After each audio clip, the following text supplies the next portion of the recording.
All right, joining us this morning is former lawmaker Representative Mike Defensor. Attorney Defensor, good morning to you. Hi Karen, Mike lang, hindi tayo abogado. Mike, okay. Oo, Mike pa rin. Okay. Unang-una, linawin na natin talaga, no, once and for all. Ano ba ang papel ninyo dito sa paglabas ng 18 Marines? Every single step of the way, what was your role? Well, Karen, if you recall, when Sergeant Cotesa came out, there were already talks about other former soldiers who worked with him to come out also and to talk about the issues of the deliveries, yung mga maleta delivery. And during that time, there were a lot of retired soldiers reaching out to them, to the retired officials also part of their group. Maraming nangyari doon. And then eventually, Attorney Baligod, sometime, if I'm not mistaken, December, was talking to me about it. Sabi niya, nakakausap ko, and we are already discussing. Sometime January again, binabanggit niya, nag-uusap sila. But why would Attorney Baligod reach out to you? What is your relationship with Attorney Baligod?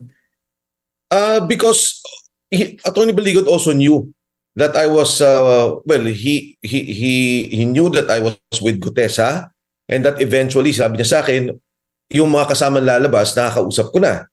So ang sabi ko, okay, and si Attorney Baligod kasi Vanguard yan eh, UP Vanguard.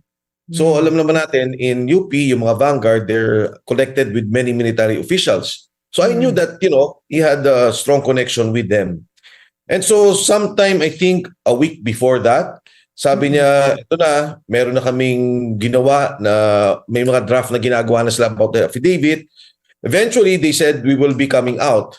I think it was also because marami nang na-inform or may intel reports na that there are soldiers coming out, and they said, they were forced to come out that Tuesday.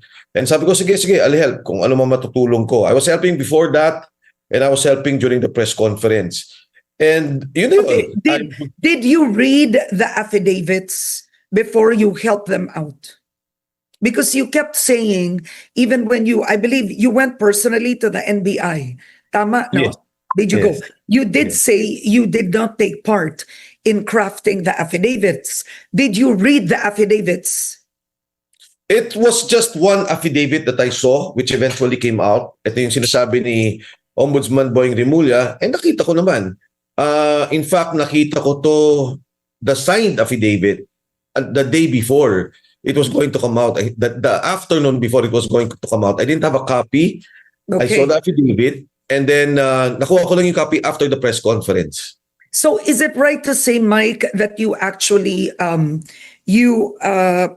assisted, no? Kasi ang sinabi mo, you helped with transportation, that you Yes. assisted the 18 itong former ex-Marines without you really knowing who they are. You did not vet correct. them at all. Kasi ang delikado rin dito, your name is involved, but did you do some kind of vetting process? If Saan you nanggaling ang mga ito? Bakit sila lumabas? Sinong nagpalabas sa kanila? Who is behind them? I mean, I can't imagine just, former Marines just deciding to come out on their own without anybody of some influence, at least speaking with them after what happened to Orly Guteza. Yes. What happened to Orly Guteza doesn't inspire anyone to come out. Did you do Exactly. some kind of process? Yes. Well, of course, Karen, first and foremost is Attorney Levi Baligod. He was involved with the Lapoles case. Kilala ko yung background niya, and as I've said, Vanguard siya. Brad siya ng tatay ko, who is also UP Vanguard. And then after that, I cannot name the names, but there were retired officials involved. So meron. Oo. May mga former retired officials involved, and they were discussing about it. And prior to coming out, I met with the two who Sergeant Gutesa spoke with. I spoke with the two. Who Okay, Sergeant sino Gutesa yun? spoke with. Pakibanggit, sir. Pakibanggit. I forgot the names eh. Basta nung nagkita kami, ang sabi nila, sir, nalalala mo, nung magkakausap kayo, tinawagan ako at ang sabi sa akin, oy, kapitan niyo yung mga photos, tsaka mga videos na hawak ninyo. Sabi ko, nare-recall ko, kaharap ko siya, but I didn't know who they were. Sabi niya, sir, ako yun. Sabi ko, ay, ikaw ba yun? Tapos yung isa naman, sabi niya, sir, di ba sabi ni TAP na, uy, supportan niyo ako. Lalabas ako, magsasalita na ako. Sabi niya, ako naman yon. So there were already two that Sergeant Gutesa spoke with. And you know, what they said was actually what Gutesa was talking about in front of me when they were calling his comrades. Okay. Now, the two retired officials who you say were behind, no? Is it correct putting the 18 ex-Marines together or supporting them? Tama? Yes. Yeah. Okay. I think Were the they soldiers were... ano Former sila, Mark? Marines? Were they former congressmen, former No. military officials? Sino sila? Military officials. There were former Marine officials who I think served at some point with some of them at kinikilala nila. And sila yung, I would think, no, sila yung naging conduit with Attorney Levy Baligod. And also si Attorney Levy Baligod has been closely working with these officials in the past. Okay, because what got very confusing as everybody watched that press conference, number one is the 18 ex-Marines actually, they hit on everybody at, it was Correct. nobody understood anymore what was the point of the expose, right? So you had from former Speaker Martin Romualdez to Laila De Lima to now during Duterte's time to Speaker Lord Alan Velasco to Representative Jervy Luistro. So ang tanong ngayon, teka lang, sino ba talaga? Anong punto nito? So, Mike, Karen, what is the point? What is the point? Yeah. I think, Karen, that is precisely the point.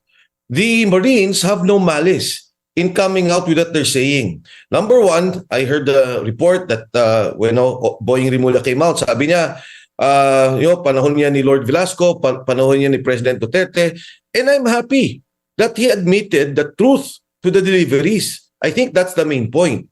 As to whether it would hit Lord Velasco, as to whether it would hit the others, I cannot anymore determine that. Ang problema nga, Karen, many people would call me and say, bakit ako nadamay dyan?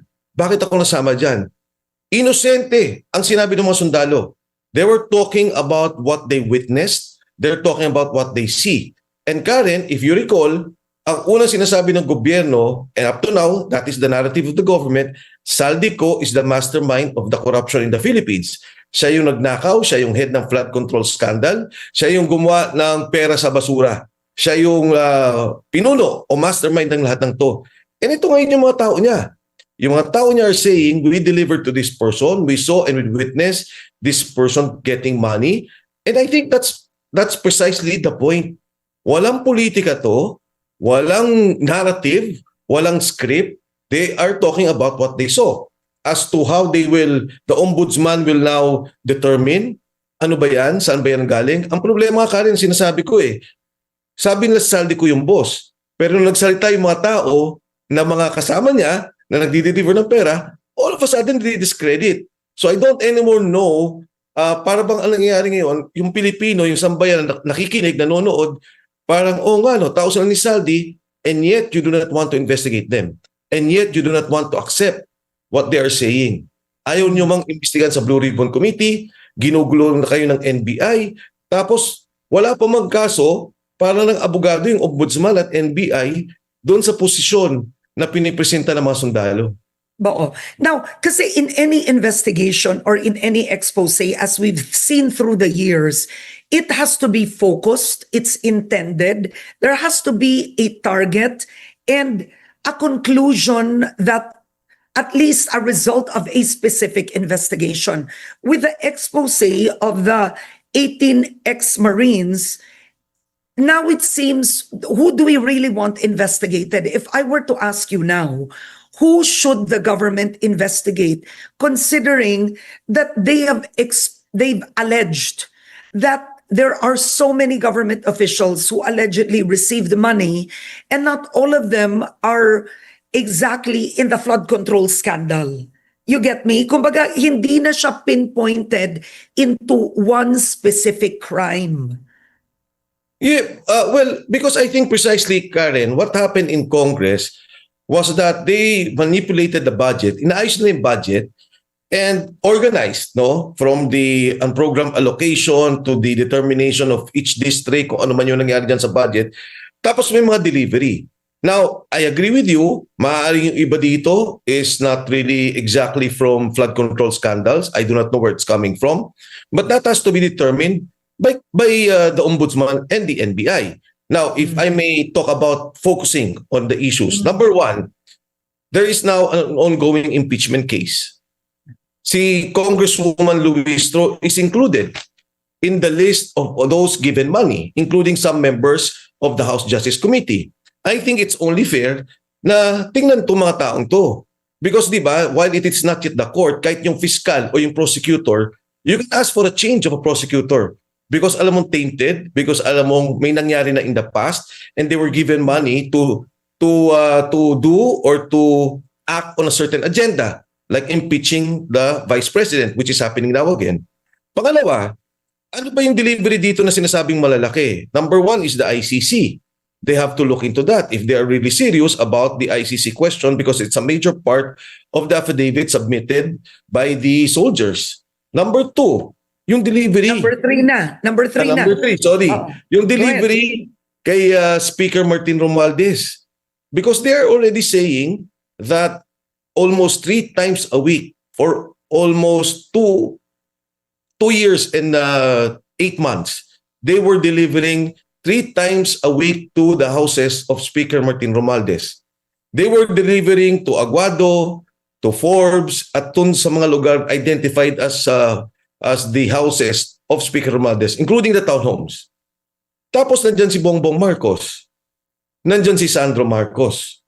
So ito yung mga critical names that were mentioned in the affidavit, including sila Jojo Cadiz na part of that investigation. If they are really serious about what they want to achieve in the supposed corruption that's happening in the country.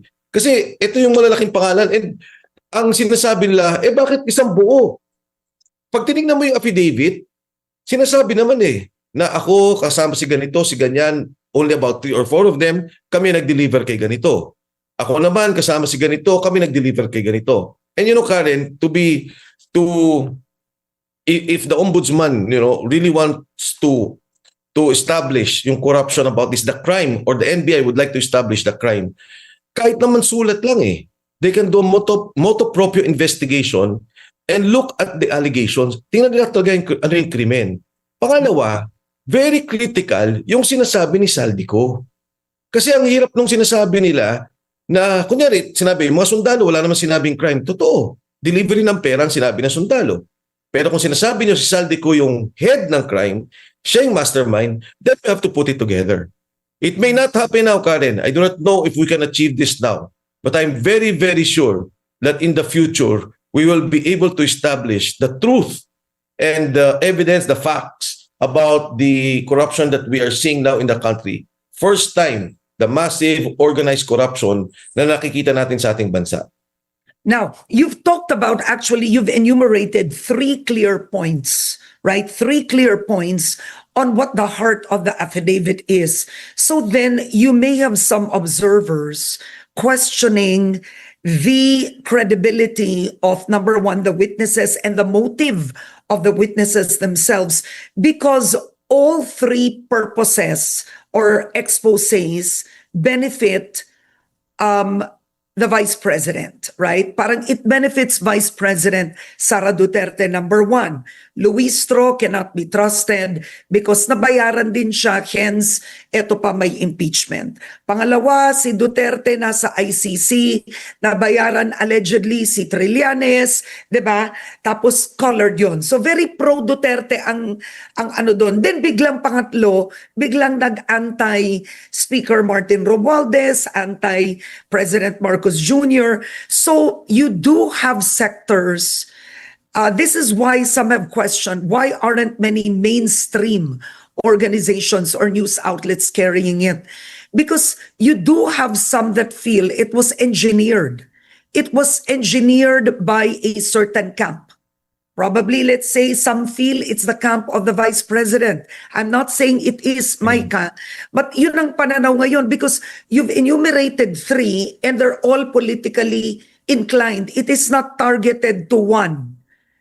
'Di ba? Paano ang Yeah. tanong nila, paano napasok si Trillanes doon? Paano napasok ito doon? Ano ba 'yun? Ano ba ang talagang expose nila? Alam mo, Karen, hindi ako magtataka na yun ang sasabihin ng mga sundalo. Because in the first place, yung organization ni President Bongbong Marcos, in terms of the resources, was handled by Saldico and Speaker Martin Romualdez.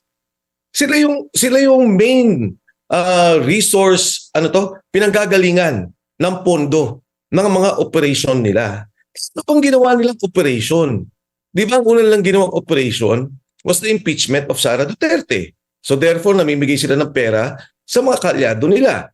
The second was to arrest President Rodrigo Duterte and bring him to The Hague. May ICC investigation.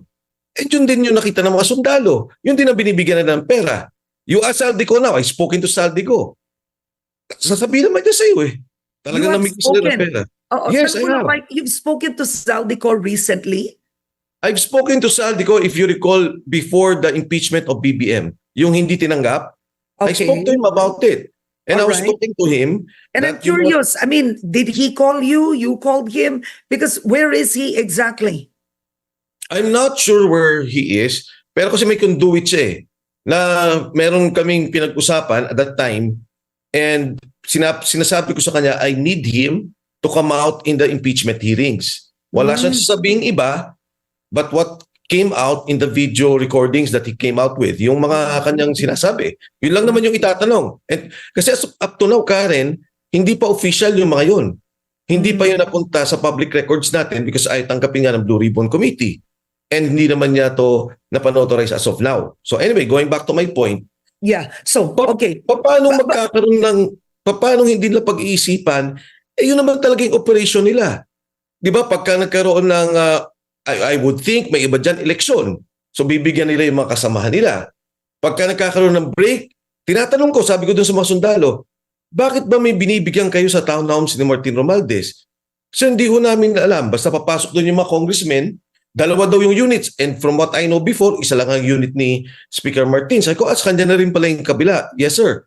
Pag pumasok yung congressman, dala yung envelope na dala nila, lalabas dala din. And then si Speaker Martin, tatawagin sila. O kumuha pa kayo ulit ng 10. Kumuha pa kayo ulit ng 20. So, all these things na sinasabi nila, bakit walang motivation ng mga sundalo? Hindi naman sila kumite. In fact, delikado sila ngayon. Di ba? Naiimbestigan sila ng NBI. Merong mga cases na final sa kanila. Kasama din ako kay Senator Trillanes and kay Secretary Anyo. Why would they or why would we be pursuing all this? If not, gusto nito mga taong to, malaman ng taong bayan yung katotohanan sa delivery ng pera. Delikado sila ngayon. Yung kanilang pamilya, may tatlo doon, pinuntahan pa yung mga bahay nila. Tinatanong kung nasan sila. Yung immediate family nila, of course, natago na nila because we want to avoid what happened to Gutesa. So, this is the first time na may nagsasalita and ang appeal ko lang sa authorities, particularly the Blue Ribbon Committee, is pakinggan sila. Kung gusto nilang Senado, sasabihin ng Senado, ng Kongreso, hindi totoo yun, harapin nila. And I can guarantee you, Karen, they are willing to tell the story and confront those they saw, given money. Okay, now Mike, I just want to go back to this. Did you ask Zaldico to be a witness for Vice President Sara Duterte in case the impeachment trial, in case the impeachment reaches the Senate and it becomes a full-blown trial? Is that part of the call? Is that part of the agenda? No, Karen, if you recall, we filed an impeachment case against BBM. So I told him, kasi meron doon yung mga 25 billion that he accepted money. So yun ko siya tinanong na kung pwede dito sa if and when we are called to a hearing that he becomes a witness to the presentation. Okay, isa yon. Doon yun sa kaso nyo laban kay BBM sa Pangulo. Pero pagdating sa impeachment ni Vice President Sara Duterte, is he willing to be a witness? I did not ask him about it. Okay. Wala, hindi kami nakapag-usap tungkol dyan. Okay, so that's one. Number two, so what essentially you're saying is that um, they are exposing that government money, influence, and power was used essentially to against the Dutertes. Yan yun. Other than yung pagnanakaw na korupsyon, ginamit ang pondo ng gobyerno laban sa mga Duterte. Kay Vice President Sara Duterte at kay dating Pangulong Duterte. Ganun ang overall theme. No, there are two particular cases relating to that. The impeachment and then also the case of the ICC. Pero madami naman dito, nothing related to that eh. 'Di ba? Yung may binigay silang pera, nagpunta kaming Ilocos, nagdadala kami kay Martin 3 times a week. Hindi ba tayo interesado na ang sabi ng mga sundalo 500 million to 4 billion maximum. Nagdi-deliver kami kay Speaker Martin Romualdez 3 times a week. Meron pa kaming delivery separately sa Aguado 3 times a week. Hindi ba dapat interest natin ng lahat? Hindi ko alam kung saan napunta yun, kung panlaban ba yun sa politika, if it was against Duterte or not. Pero punto natin yun eh. If there is a delivery of 3 times a week starting from September of 2022 until about, I'm not sure in 2025, yung exact date, hindi ba dapat interesado tayo na bilyon-bilyon yung pera na nakikita nila at ang alam natin at ang hinala natin dahil yun din naman ang sabi ng gobyerno galing kay Saldico na ito ay galing supposedly, allegedly sa korupsyon ng ating pondo. Okay. Now, what do you make of the fact that Senator Ping Lacson, he cast doubt on these allegations because he did the math and supposedly in doing the math, lalabas daw na 805 billion pesos in cash stuffed suitcases ang perang na-deliver. So he says he considered it an insult to intelligence, right?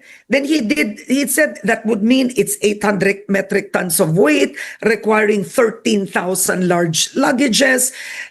In effect, he says it's impossible, you know?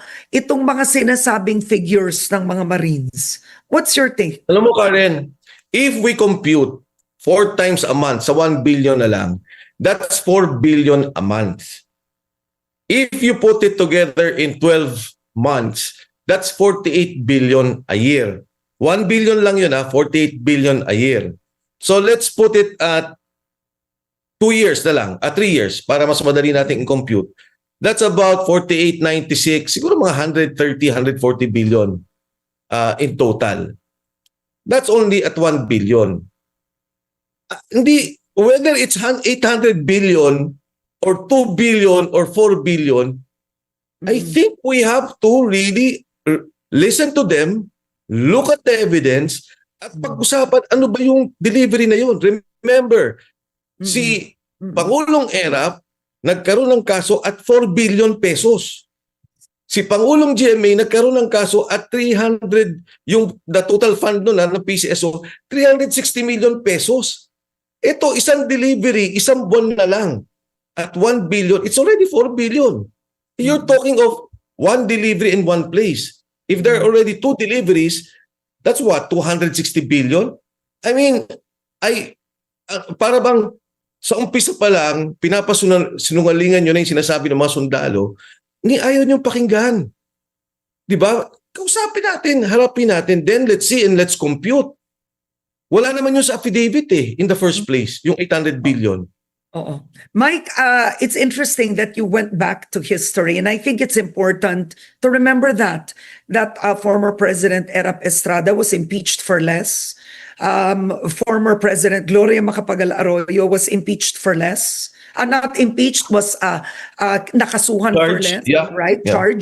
Charged for less. And you also have the Vice President right now who is charged for less. So, kumbaga, what you're trying to say is, pera ng bayan yan, dapat pakinggan. But what do you make of the fact that the ICI came out with a statement over the weekend, and I'll read it. They found no liability on the part of former House Speaker Romualdez over the flood control anomalies. Kumbaga, right now, you are seeing the ICI already clear the former House Speaker. Karen, I saw that before pa, nung December. Kasi nagsalita na yung mismong abogado ni Speaker Martin Romualdez that there was no basis to file cases against them. Kaya nagulat na ako. Yan naman yung hinihingi ng tao, parang kaya nagagalit ang lahat. From day one, we wanted to be transparent. Every time natatamaan si Speaker Martin Romualdez, the investigation stops. The time that he was invited to the ICI, wala. We didn't know what happened. He just submitted the affidavit. But I saw that. I read about the affidavit. Tapos parang wala na. In the committee, Blue Ribbon Committee, always they were citing yung parliamentary courtesy. That's why they didn't invite him. Wala. Wala mangyari dyan. Alam ng tao at galit ang tao sa nangyari. Up to now, since December, sabi ng Pangulo, may makukulong. Walang nakukulong. Lahat ng itinuturo, sabi nila si Saldico ang may problema. Nung nagturo na yung mga tao, in fact, sinabi ko nga there are deliveries to Speaker Martin Romualdez.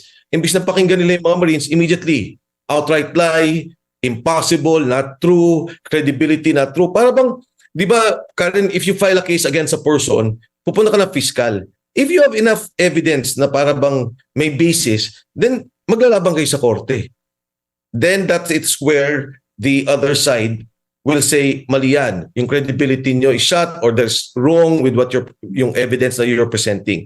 Dito, umpisa pa lang You have people talking first-hand information, they have personal knowledge, sila yung nag-deliver, may picture sila, may ledger sila, and yet, from day one, stop. Lalo-lalo na pag si Martin Romualdez ang nadamay.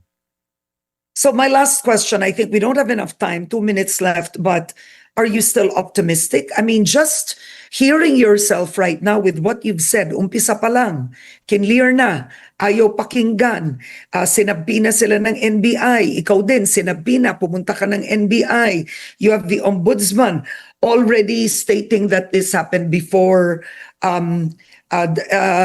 during the time of Duterte, and the ombudsman criticizing you as well. Let's not forget that. Kahit papaano, meron pa rin.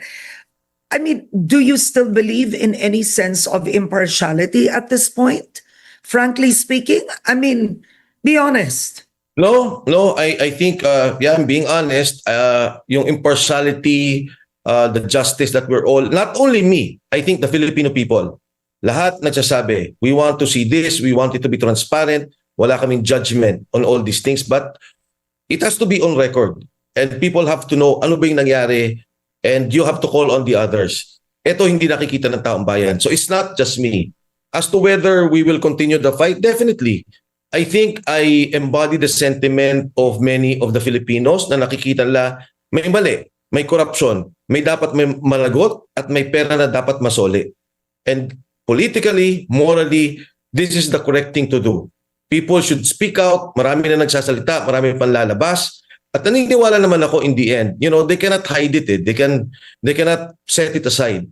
Eventually, lalabas ang katotohanan. At naniniwala ako, itong mga sundalong to, from Gutesa to the 18 Marines, walang motibo to, wala tong objective na kung ano man, nagtrabaho lang sila, at nakita nila na ito pala yung pera ng korupsyon na binabanggit at alam nila yung nagiging epekto nito at nakikita nila sa mga Pilipino. From PhilHealth funds being taken, nababaha yung mga tao, maraming namamatay. Ito yung mga epekto na nakikita nila. Okay. Is the Vice President in any way supporting your cause or the 18 Marines? The Vice President gave a statement, nabasa ko yun, na sinasabi niya, pakinggan nyo yung 18 Marines. But I have not spoken to her. I've not met her about it. We have not discussed anything about it. Hindi ko pa nga siya nakakausap for the longest time. Pero, for me, itong lumalabas na to, it's not just a concern of the Vice President. Ang tingin ko concern niya dito personal because nakita niya paano inoperate yung tatay niya, si Pangulong Duterte. But more importantly, I think yung taong bayan. Dapat makita nila kasi Karen, if this continues na kaya ng Kongreso, ng Committee on Appropriations alongside with the Senate, na ayusin yung budget natin, tapos i-organize yung corruption, kawawa tayo. Walang mangyayari sa ating bansa. This is the situation that we will see in the future na imbis na natapos sana yung subway, kinuha yung pera, nilagay sa iba. Imbis na, for example, now we're talking about yung gera, tumataas ang presyo. Kung yung palang pondo nilagay sa tamang irigasyon Alright. para doon sa ating mga magsasaka, these are all directly affecting us. And sabi ko nga sa mga liberal, kung si Pinoy buhay ngayon, nagwawala na rin yan. At kasama ko na isa sa nagsasalita tungkol dito sa problemang to. All right. On that note, I want to thank you. We don't have enough time, but we can speak again. I want to thank you so much for joining me Right. today. House lawmaker, former House lawmaker, Mike Defensor. Thank you so much for joining me, Mike. Thank you.